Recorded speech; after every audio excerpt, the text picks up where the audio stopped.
Bwana Yesu asifiwe sana watu wa Mungu. Mungu akubariki sana, ni siku nyingine. Naitwa Prophet Madaraka. Leo nilikuwa napenda kufundisha kuhusu kanisa kwa upande wa vijana.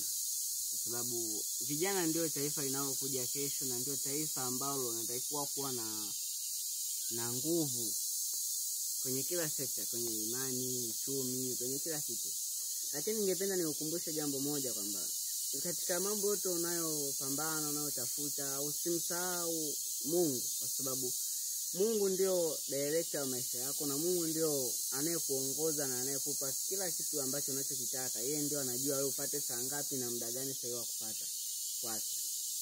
Vile ambavyo wewe unavyochukulia kama ni kitu cha kawaida, leo upo, kesho haupo, hii ni kwamba ukiwa ni mtu wa kutoka na kuingia kwenye imani au kwa Mungu, yani leo umezifuata sheria, kesho umeziacha, hii itakugharimu sana kwenye maisha yako, kwa sababu Mungu kuna muda atakuja na ukuta haupo eneo alotaka uwe. Kwa sababu hata Mungu alipomuuliza Adam, uko wapi?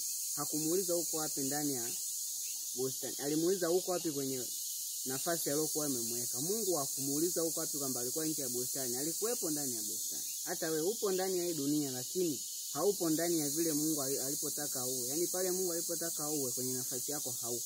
Ndio maana Mungu akija ataangalia uko wapi, na atakuuliza ndani ya moyo wako, utasikia kama wito hakutubu kurudi. Ndio swali atakalokuuliza, uko wapi?